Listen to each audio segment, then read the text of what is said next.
आज की इस वीडियो में हम आपको बताने वाले हैं कि अंशों के निर्गमन पर किस प्रकार से पंजी प्रविष्टि की जाती है, बहुत ही सरल तरीके से। यदि आप पहली बार हमारे चैनल पर आए तो हमारे चैनल को सब्सक्राइब जरूर करें और बहुत ही रोचक ढंग से हम सीखेंगे पंजी प्रविष्टियां करना। कंपनी की जो पुस्तक होती है उनमें जब अंशों का निर्गमन किया जाता है तो हम उनकी प्रविष्टि कैसे करते हैं। लीजिए, सबसे पहले हम बात करते हैं, हमने 3 टाइप के व्यवसाय की बात किए थे। पहला आपको हमने बताया था एकल व्यवसाय, और एकल व्यवसाय के संबंध में हमने कक्षा 11वीं में अध्ययन किया था। इसके बाद में हमने बात किए थे साझेदारी की, उससे संबंधित भी हमने पंजी प्रविष्टियों को आपको समझाया था। आज का जो हमारा यहाँ पे वीडियो है वह कंपनी से संबंधित है, और कंपनी में की पुस्तकों में हम अंशों का निर्गमन करते समय कौन सी प्रविष्टि करते हैं वो समझाएंगे। लेकिन सबसे पहले हम समझते हैं एकल व्यवसाय में जब हम व्यापार प्रारंभ करते थे तो व्यापार प्रारंभ करते समय हम क्या प्रविष्टि करते थे वो हम आपको बताएंगे। व्यापार प्रारंभ किया, इस प्रकार से हम पंजी प्रविष्टि करते थे और 1000 रुपये एक छोटी सी अमाउंट ले लेते हैं और इस पर हम पंजी प्रविष्टि करते हैं। आपको मालूम है क्या करते थे, आपने भी वो पंजी प्रविष्टि किया था। हम बोलते थे कि व्यापार प्रारंभ किया है, अर्थात व्यापार में रोकड़ आई है, इसलिए हम बोलते थे रोकड़ खाता डेबिट। और क्योंकि रोकड़ एक वास्तविक खाता है और वस्तु जो वास्तविक खाते का नियम कहता है, जो वस्तु व्यापार में आती है उसे डेबिट कीजिए और जो वस्तु व्यापार से जाती है उसे क्रेडिट कीजिए। अर्थात जो मालिक ने पैसा दिया है वो कभी ना कभी तो उस व्यक्ति के पास पुनः मालिक के पास जाएगा, अर्थात वो हमारे लिए दायित्व हो गया।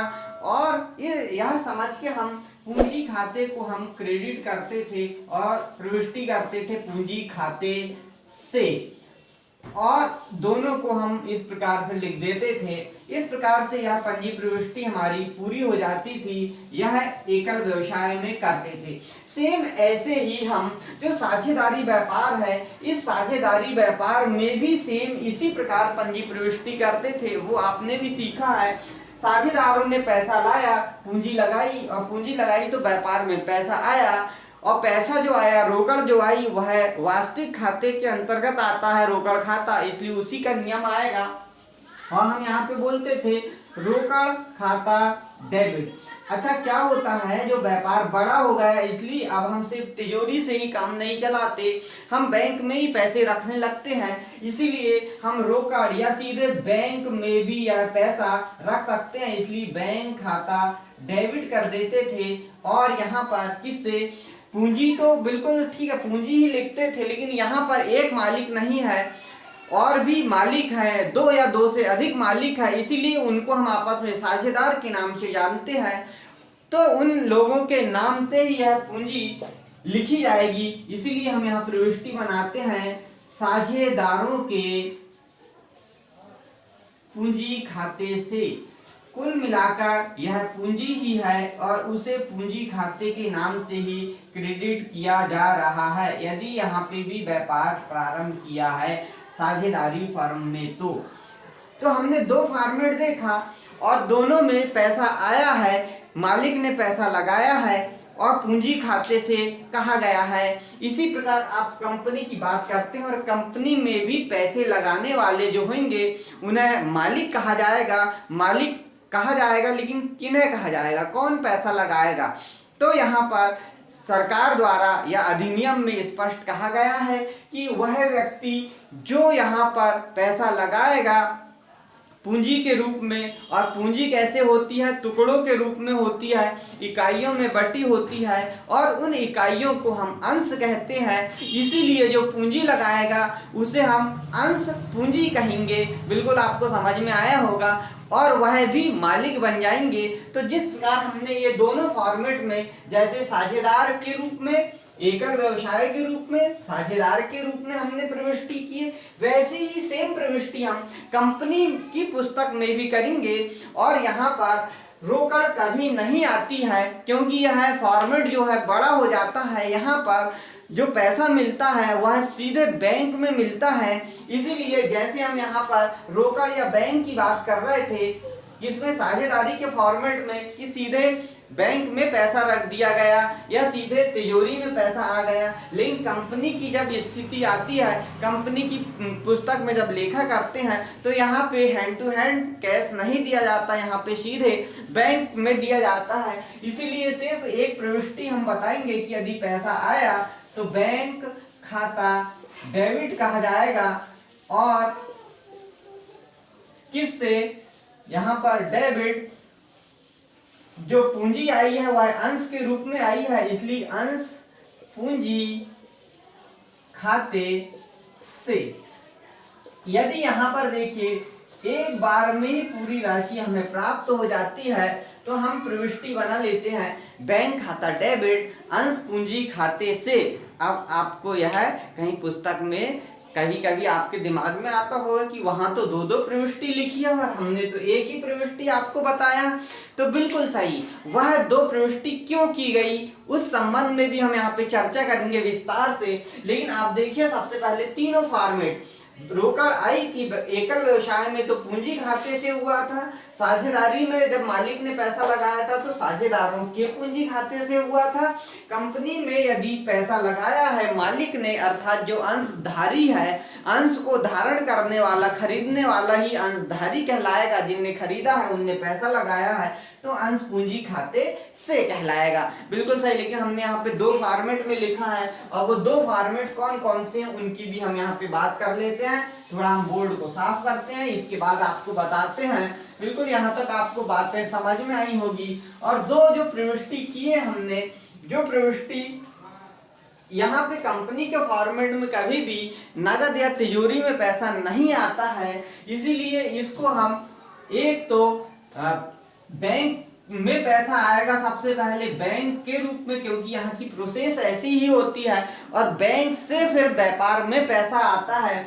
तो पैसा जो प्राप्त होगा, प्राप्त होते समय यहाँ की प्रोसेस ये होती है कि कंपनी अपने अंशों को निर्गमन करने के लिए या जारी करने के लिए, जिसे हम कह सकते हैं बेचने के लिए, जनता से आवेदन आमंत्रित करती है। आवेदन के बाद जब जनता को मालूम होता है तो वह जो पब्लिक है वह बैंक में जाकर वह आवेदन को खरीदती है, वह अंश को खरीदती है और पैसा कहाँ जमा करती है, अपना बैंक में। जो कंपनी का अकाउंट है वह एक निश्चित शहरों में बता दिया जाता है, उनकी शाखाओं में जहाँ से उनका संबंध होता है उन बैंकों में जमा कर दिया जाता है। और जब डेट हो जाती है उसके बाद में कंपनी वो राशि को निकाल के अपनी पूंजी के रूप में उपयोग कर लेती है। और इसीलिए हम यहाँ पर जो राशि प्राप्त होती सबसे पहले, क्योंकि जनता सबसे पहले बैंक में ही जमा करती है, इसीलिए जब राशि प्राप्त होती बैंक में तो हम प्रविष्टि करते हैं बैंक खाता डेबिट, और जो पैसा दिया है जिस व्यक्ति ने दिया है, इस अंश का पैसा जिनने दिया है उसे हम कहते हैं अंशधारी। इसीलिए किससे मिला हमको पैसे, अंशधारी से, इसलिए अंशधारी खाते से या अंशधारी, यहाँ पे अंशधारी के खाते से, इस प्रकार से हम पहली प्रविष्टि यहाँ बना सकते हैं। और हमें इस प्रकार के फॉर्मेट में बनाना ही चाहिए, क्योंकि अक्सर करके पुस्तकों में दो ही प्रविष्टि मिलती है। दूसरी प्रविष्टि हम क्या काम करेंगे, दूसरी प्रविष्टि जो होती है, यह खाता जो है, यह राशि कहाँ हमें बैंक में मिल चुकी है, अब बैंक से यह राशि हम पूंजी के रूप में हम उपयोग करेंगे, पूंजी के रूप में लेंगे। इसीलिए हम इसे पूंजी के रूप में जब लेते हैं तो अंशधारी का खाता डेबिट कर देंगे, और यह अंश पूंजी खाते से, क्योंकि पूंजी के रूप में यह राशि हमें प्राप्त हुई है अंश पूंजी खाते से, और इस प्रकार से यह दूसरी प्रविष्टि हम बना देंगे। आप देखेंगे दोनों कि जितनी राशि से यहाँ पर आप देखिए अंशधारी का खाता यहाँ पे क्रेडिट किया गया है, उतनी ही राशि से हमने अंशधारी का खाता यहाँ पर डेबिट कर दिया है, अर्थात दोनों का प्रभाव यहाँ पे समाप्त हो जाता है। तो अंत में बैंक खाता डेबिट अंश पूंजी खाते से यही प्रविष्टि बचती है। इसीलिए हमने सबसे पहले आपको एक ही प्रविष्टि बता दिया।